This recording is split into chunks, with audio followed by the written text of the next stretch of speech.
हुए अभिषेक बैनर्जी। और आइए न्यूज पंच में अब बढ़ते हैं अगली खबर की ओर। और यहां पर ईरान और यूएस एक बार फिर आमने सामने आ गए हैं। सीज फायर के बीच फिर यहां पर हमले हो रहे हैं। दोनों के बीच पलटवार से फिर बड़ा तनाव बन गया है, क्योंकि सीज फायर के बीच एक बार फिर अमेरिका और ईरान आमने सामने आ गए हैं। ईरान द्वारा अमेरिकी MQ-1 ड्रोन गिराए जाने के बाद तनाव तेजी से बढ़ गया।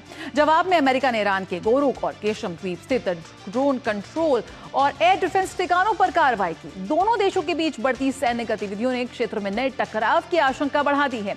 इस बीच डोनाल्ड ट्रंप ने आलोचकों को जवाब देते हुए ईरान के साथ संभावित डील पर भरोसा जताया। लेकिन फिलहाल खबर यह है कि सीज फायर के बीच में एक बार फिर यहां पर हमला शुरू हो रहा है और यूएस ईरान फिर आमने सामने आ गए हैं और दोनों के बीच पलटवार से अब इस पूरे क्षेत्र में तनाव भी बढ़ गया है। तो ड्रोन तबाह होने से भड़का यहां पर अमेरिका। ईरान ने अमेरिकी बेस को बनाया निशाना और अमेरिका के MQ-1 ड्रोन को यहां पर तबाह किया। अमेरिका ने इस पर जवाबी कार्रवाई की। जाहिर है जब उसका ड्रोन यहां पर गिराया गया, MQ-1 ड्रोन गिराने का यहां पर उसने जवाब दिया।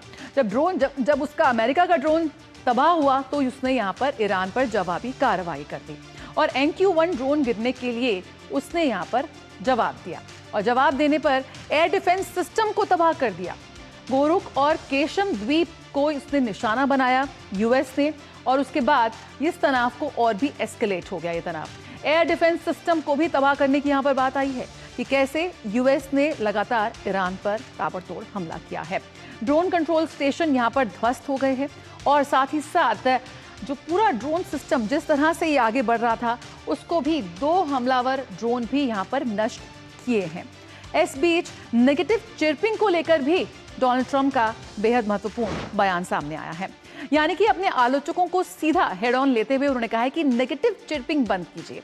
नकारात्मक आलोचना बंद करने की सलाह यहां पर डोनाल्ड ट्रंप ने दी है अमेरिकी प्रेसिडेंट ने।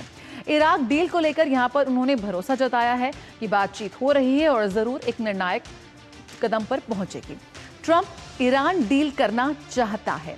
ये डोनाल्ड ट्रंप ने बात साफ की है कि ईरान यहां पर डील करना चाहता है और वो लगातार बातचीत कर रहा है। रिपब्लिकन आलोचकों पर भी निशाना साधा यहां पर अमेरिकी राष्ट्रपति ने और कहा, अपने सोशल मीडिया पोस्ट से ये संदेश दिया कि इस तरह की नकारात्मक संदेशों से और बयानों से नहीं होगा कुछ और उससे उनको बचना चाहिए, क्योंकि फिलहाल यूएस और ईरान के बीच बातचीत हो रही है और डील होगी।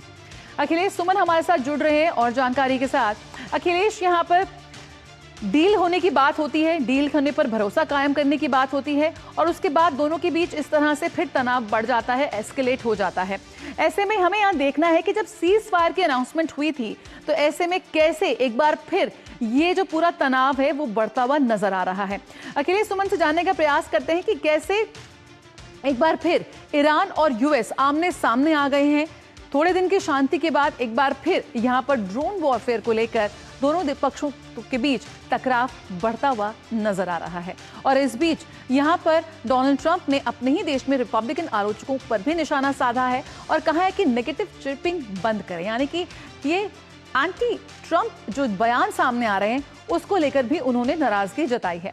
अखिलेश, सबसे पहले यही जानना चाहेंगे कि फिलहाल तो दोनों के बीच एक बार फिर जो सिचुएशन बढ़ रही है और जो तनाव एस्केलेट हुआ है उसमें अभी क्या कुछ स्थिति है?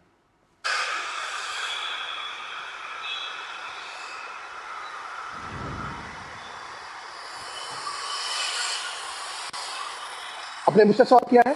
जी बिल्कुल अखिलेश, इस वक्त क्या कुछ स्थिति है? दोनों एक बार फिर आमने सामने हैं, यूएस और ईरान।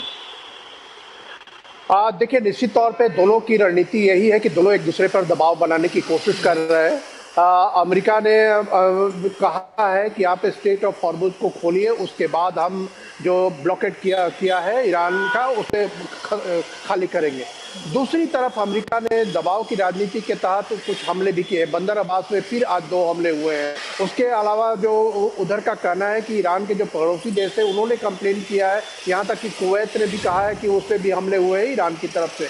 तो निश्चित तौर पे ये तनातनी है और जब तक स्थिति ऐसी रहती है तब तक देखिए समझौते की बात करने के लिए बहुत ही पेशेंस की ज़रूरत होती है और ख़ास करके सोशल मीडिया से बचने की ज़रूरत होती है। और अगर सोशल मीडिया के माध्यम से आप समझौता करने की कोशिश करते हैं तो उसकी ऐसी ही स्थिति होती है और दोनों तरफ अगर एक दूसरे के खिलाफ वीरता दिखाने के चक्कर में रहेंगे तो ये समझौता नहीं संपन्न हो पाएगा। और यही ईरान और अमेरिका के बीच में हो रहा है। दोनों अपने आप को वीर साबित करने के कारण जो है वो कोई ऐसी स्थिति पर नहीं पहुंच पा रहे हैं जहां तक कि उनको पहुंचना चाहिए, क्योंकि दोनों तरफ से इच्छा है।